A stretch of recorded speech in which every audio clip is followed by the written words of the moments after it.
everyone, it's Annabelle. Welcome back to my channel. In today's video we're going to be doing an update for my catasetum-type orchids as they begin to emerge from dormancy, and I've got a spike on one of my cloesias that I wanted to show you guys, and also I wanted to repot this particular one on camera because this is one of the first ones that I put into my Ceramis mix.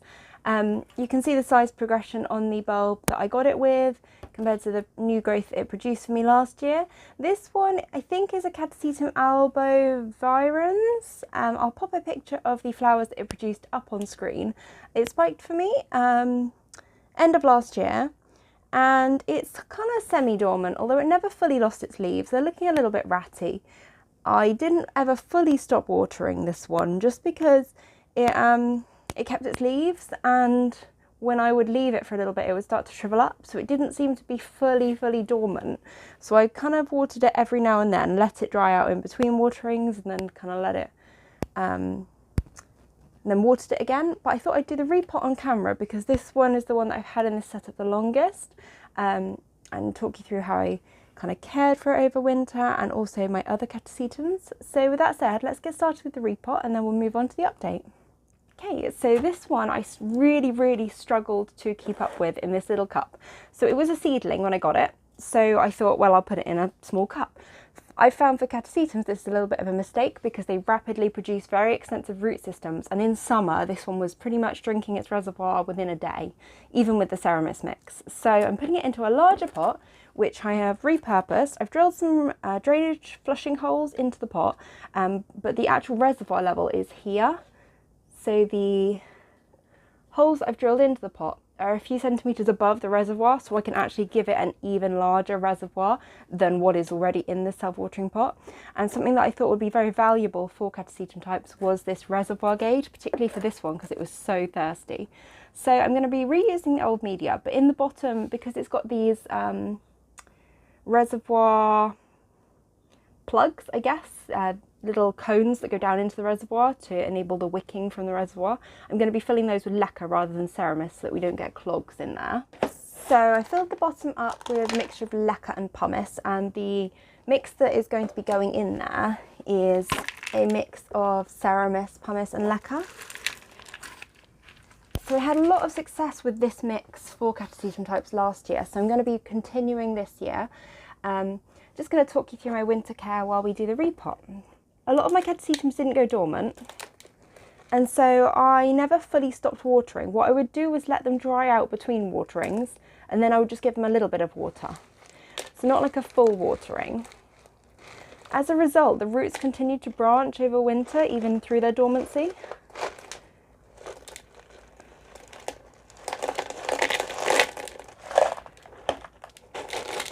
So I don't really believe that these roots have died off. Got a pretty solid root system in there, but you can actually see there's even a growing root tip at the base here. Some of them don't look great, and I don't think catasetums keep their roots for very long, so I would imagine by next year a lot of this root system will be dead after the next winter. But for now, it's actually a lot of it's alive and a lot of it's branching, so I'm just going to leave it, and maybe next year when I do the repot I will cut out some of the dead roots if I find them. But for now, a lot of these are alive.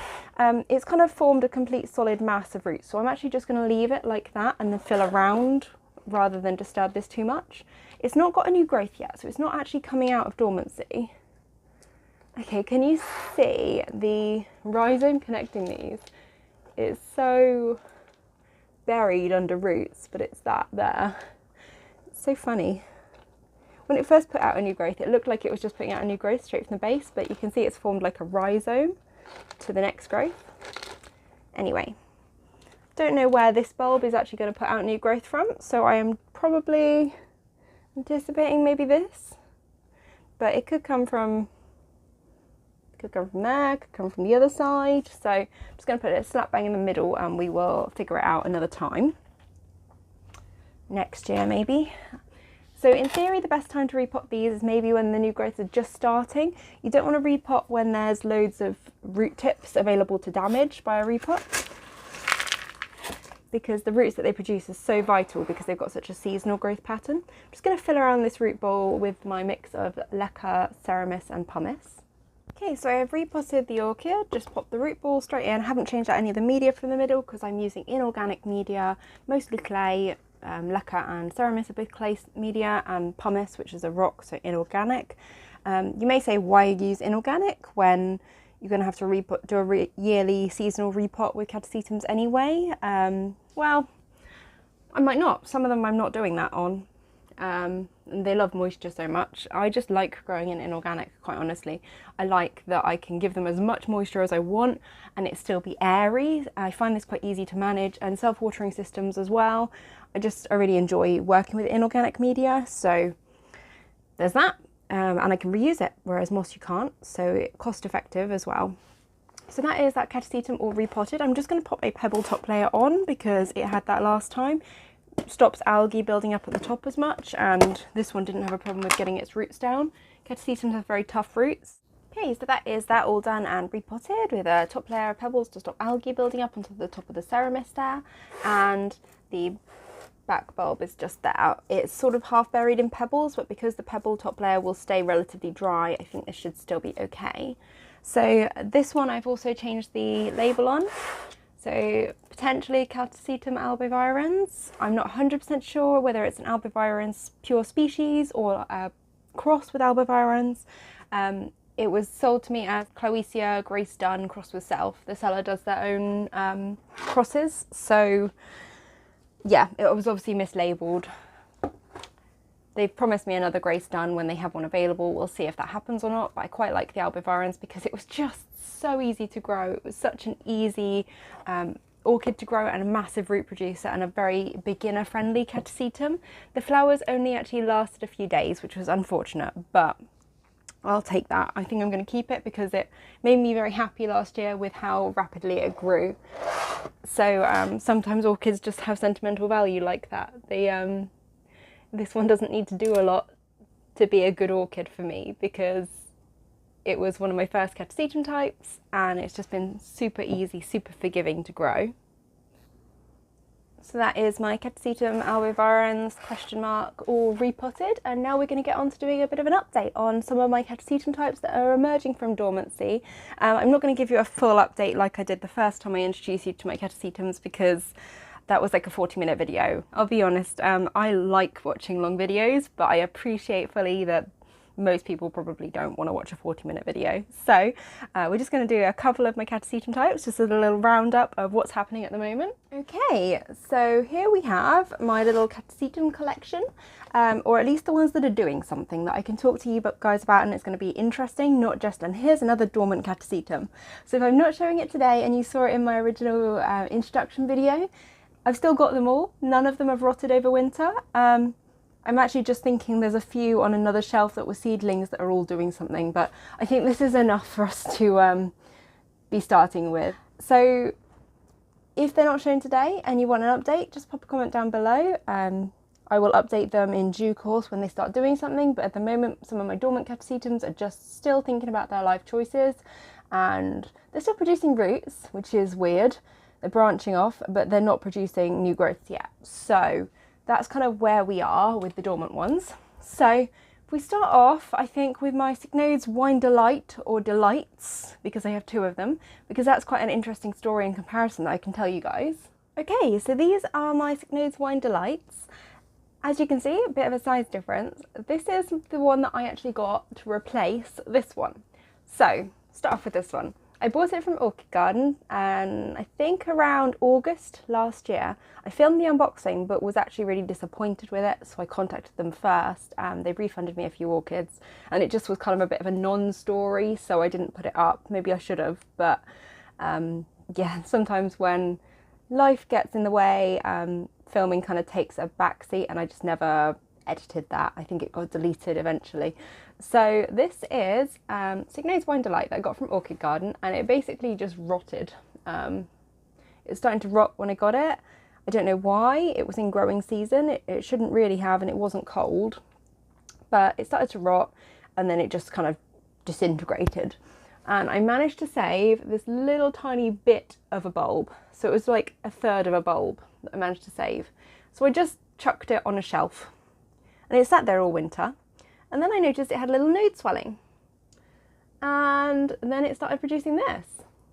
So I've heard stories of how resilient catasetums are and that you can propagate them in this way, but this did amaze me, like really, really amazed me that it could do this, that it was capable of doing this and that it wanted to do this. So got a little wine delightling starting. Obviously it doesn't have the energy reserves that this one had, so this is probably going to be a much smaller growth, but I think we're going to manage to save it because it's getting roots down into the media. What I did was I just popped it in a cup. There's actually no drainage holes in here, but I just thought I'd start it off and we'll see how we go. So bottom half is leca, a little bit of ceramis, and then I've got this stuff called ST, which doesn't hold much moisture. It's very airy, but when you fill the reservoir up, it does wick, it does hold some moisture. And then on the very top, I've got this gravel top layer, and the reason that the orchid isn't sitting directly on the ST is when I did that, I started getting a little bit of mould starting on the side that was sitting on it. So obviously this does retain some moisture, it just doesn't look like loads. So sitting on the gravels to keep the base of the orchid nice and dry, then eventually these roots are going to penetrate down to here where there's a little bit of moisture, and then they'll get into the reservoir where there's going to be loads of moisture.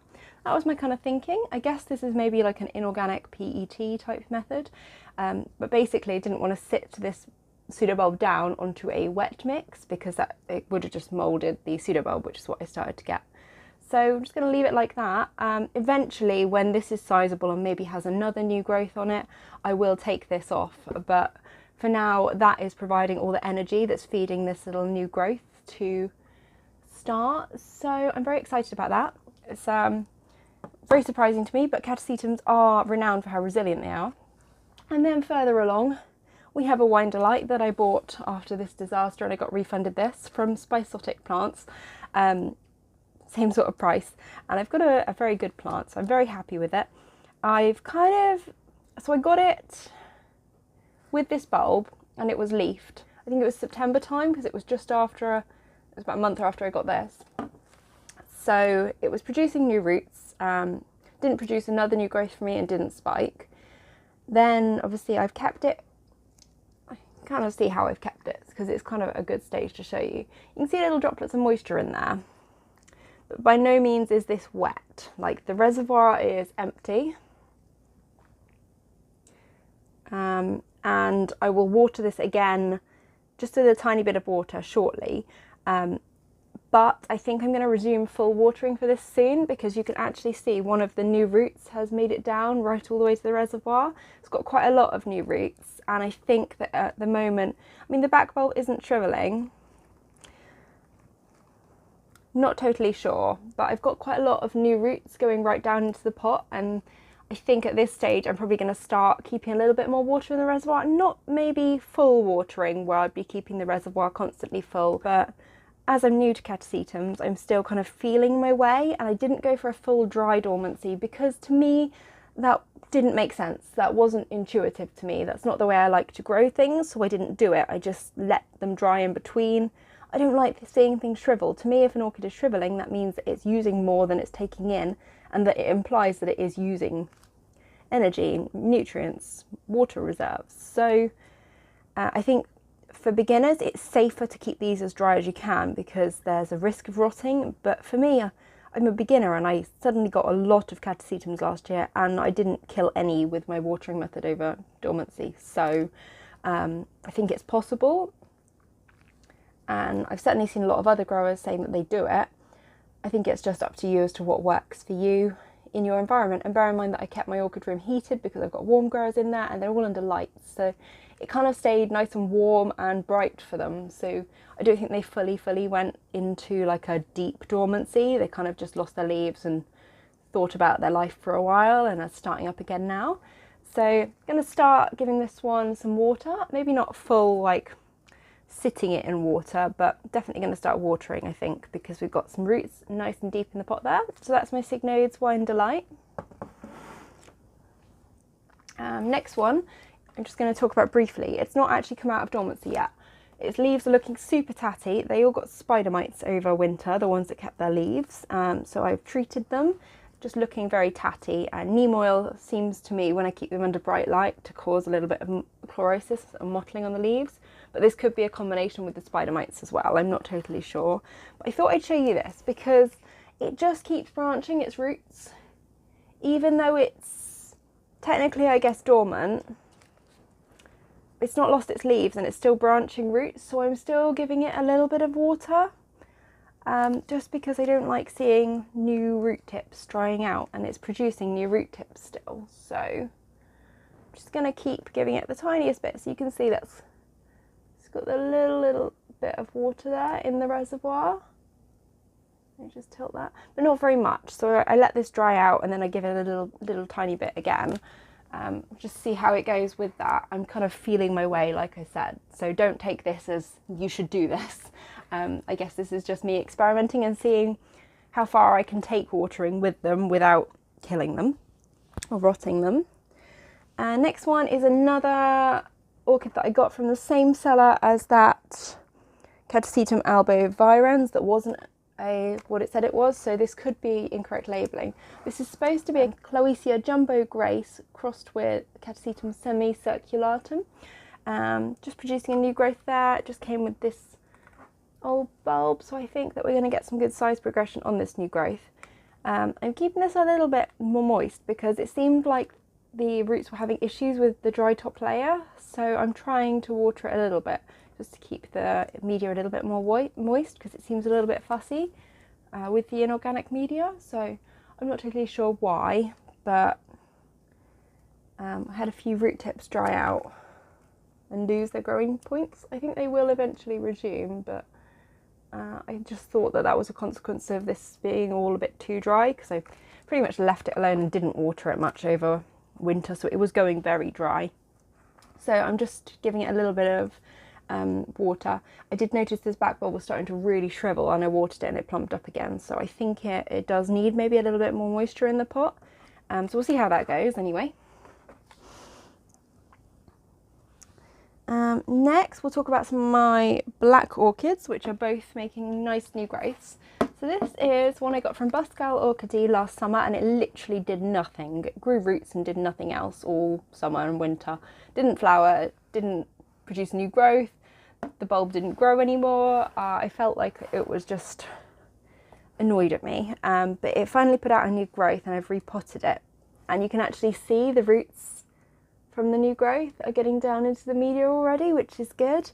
I was a little bit worried that some of the catasetums might struggle with clay media when kept too dry, and you can see that this has still got a little tiny bit of moisture in the bottom there, just where I'm watering it very occasionally and just letting it kind of dry in between. And I'll up the watering as the new growths get bigger and I see the roots going kind of right down into the pots. But yeah, that's how I'm kind of feeling things out for now.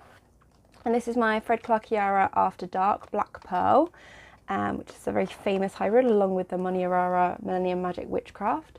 And this one I've kept, again, same sort of thing. It's in a self-watering pot. I'm not going to repot it because when I first potted it, I potted it in a pot that was big enough, I think. Just been keeping it.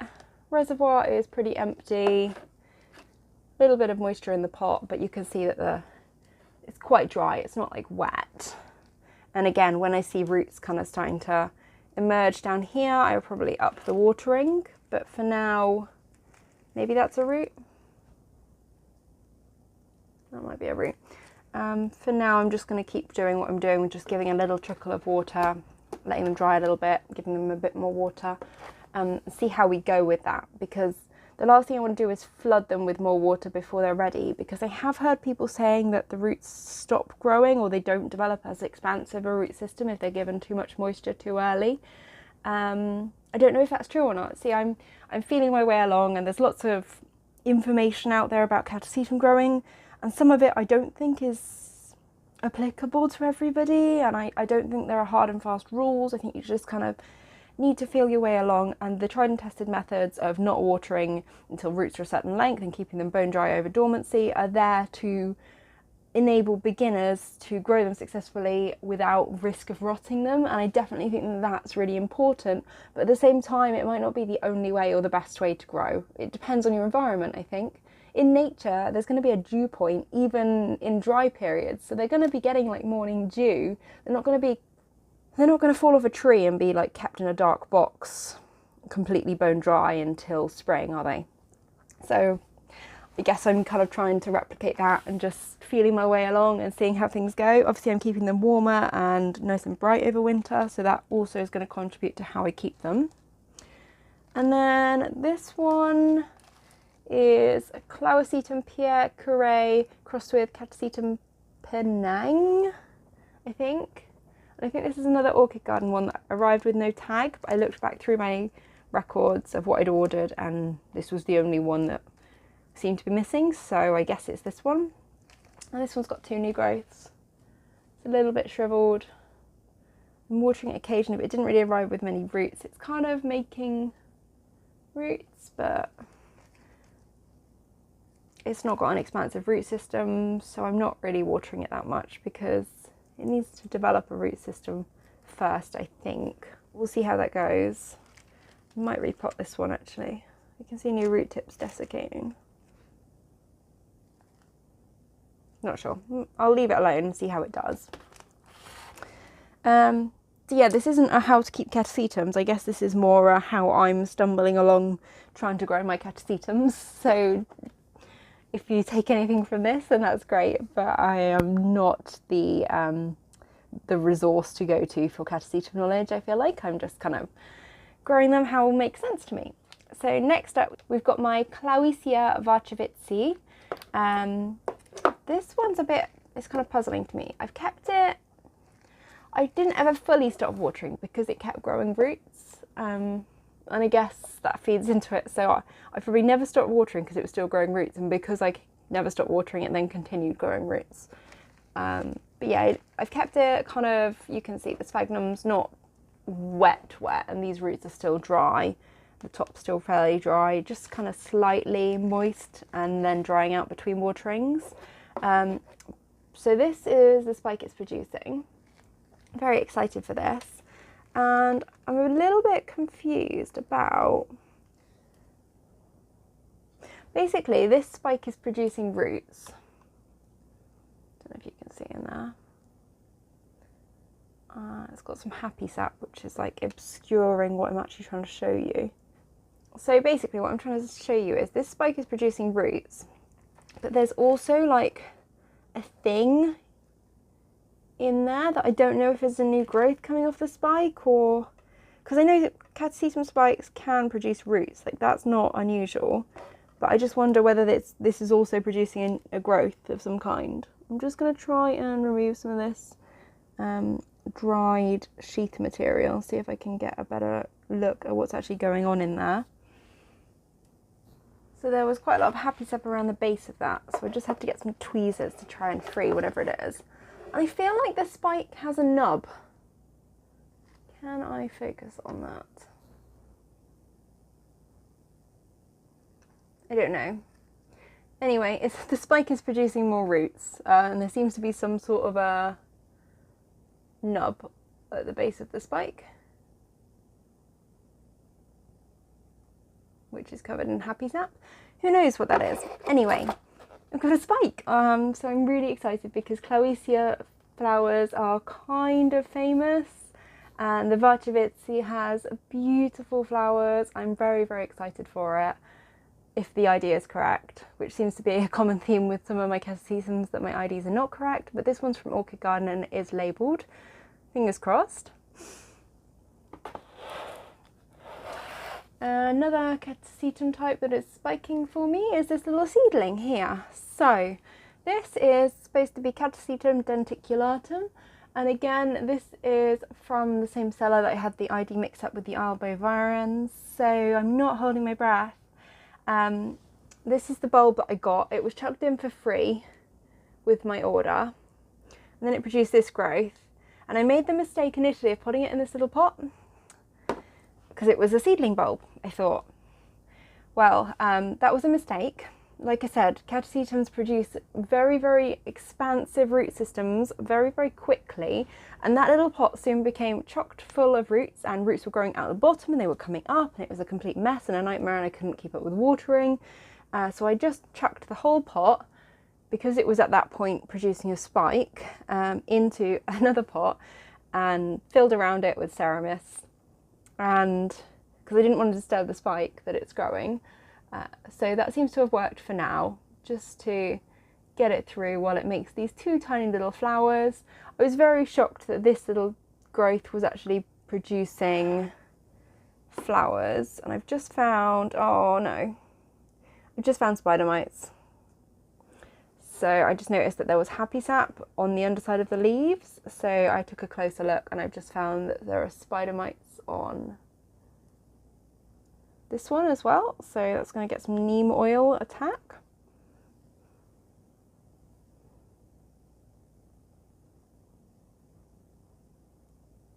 So best treatment I've found for spider mites personally is neem oil solution. So I'm going to have to spray all of these guys now, again. So yeah, these have been the most prone to spider mites in my collection. All my other orchids seem to have some sort of resistance to them that these do not have, because it is only these. And I can check all my other orchids and not find a single trace. But they must be somewhere. I spray the entire grow room and then they come back again. Yeah, anyway.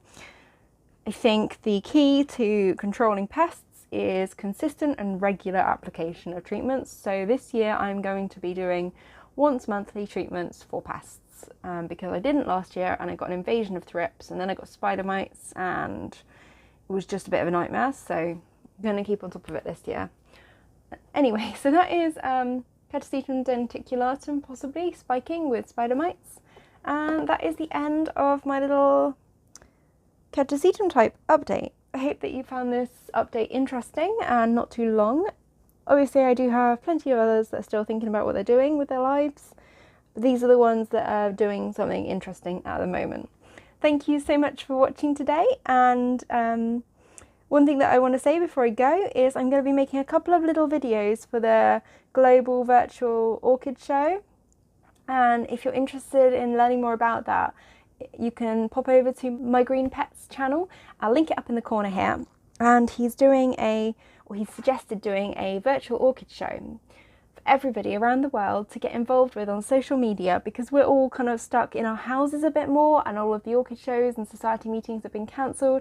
I think it's a really fantastic idea to get some of you guys a bit more involved as well, because not just the YouTubers and the people who are always posting on social media, but some of you, I think it would be really interesting if as many people as possible just uploaded a little 1-minute video just on one of their orchids that's in bloom at the moment. You can make a couple of videos on a couple of orchids if you want, and tag it with the Global Virtual Orchid Show 2020 tag. And I think that that'll be super interesting. And then on the 4th of April, we could all tune in and look at each other's orchids, the orchids that we picked as the best of our collection at the moment. So I feel like that's a really, really lovely idea to help bring back some of the community spirit and keep us all optimistic and entertained while we're in these kind of quarantine situations that we're in. Anyway, that is me done for today. Thank you so much for watching this video again, and if you did enjoy this video, don't forget to give it a like or subscribe to my channel for more regular orchid updates. And I will see you guys all later. Bye!